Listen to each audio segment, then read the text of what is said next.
Another demonstration of gesture control. So we got Ryse here. Going back to the original, as per usual, there's a camera that's watching me that's on top of my screen. You see the camera output. I can touch that button right there, and we have the input. Right, camera pans right, camera pans left. The usual walking buttons, left, right. Alright, if I go underneath the line, he'll roll forward. That's fun. This is defense. This is also defense. Execute. Hit them with the shield. Hit them with the sword. There's kind of Q and like 1, 2, 3 for changing weapons. So you can kind of see how he runs around. It's a beautiful game. I originally was inspired to work on this project for Ryse. I was during COVID on the couch, and I was like, if I did 1/10 of the movement that this guy do, I will do a lot of. I'll be a lot fitter. So I've written a controller for Ryse and other games. This is something a little different.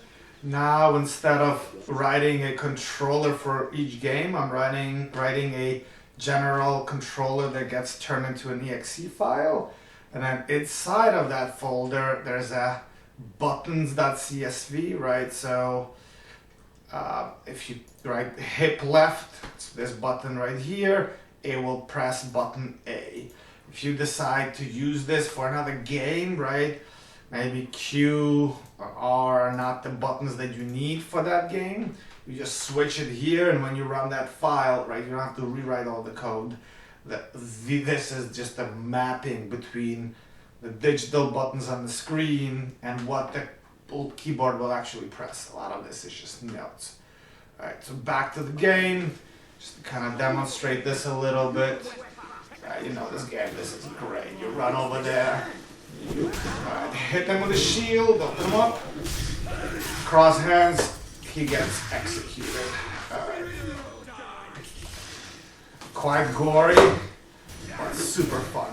I technically read online that this game, when it was being made, was originally supposed to be made for a controller like this. That's why the inputs are a little strange, right? Not your typical controller scheme, but once they got to the end, it wasn't working right, and they transitioned it to your usual mouse and keyboard controllers, or just the regular controller.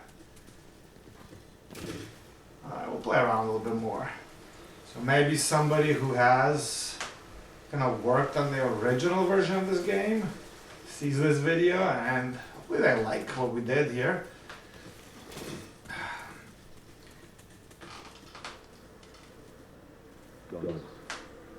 Gory stuff.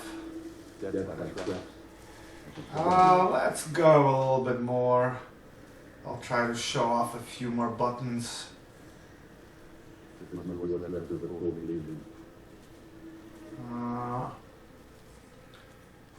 It's interesting that it's not. So, hands together is space, which is the defense button. There's not as many buttons here in other games, so we were able to kind of do duplicates. Oh yeah, so you have the shield and sword here, but there's also like a heart attack, or where it's like press the button for a while.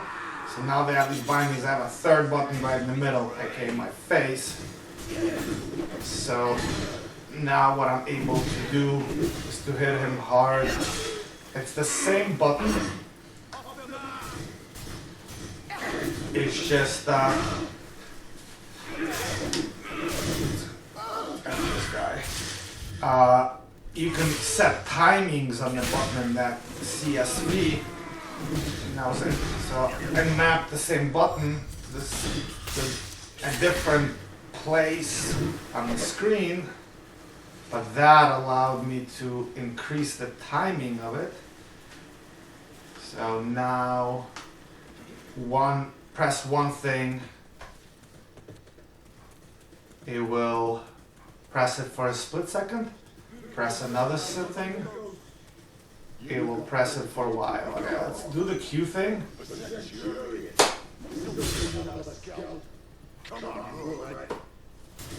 Let's fuck these guys. You gotta get the idea of how this works. Let me know in the comments about any kind of mechanic questions or any improvements you want to make. Would love to try a few more things. If anybody would be interested in testing it out, I'm probably a couple of weeks away from releasing like a really early version for people to test and give feedback. I just gotta try it on a few more test cases, mostly trying it on different PCs.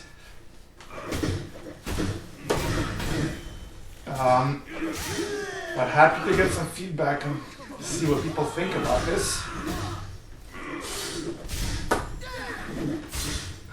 Next plan is to try it on different games and practice my mapping and remapping of the buttons. Hopefully everything works. Alright, let me finish this guy. I'm gonna exit out. Alright. Let me know what you guys think. I'll probably try to record another one in a week or two.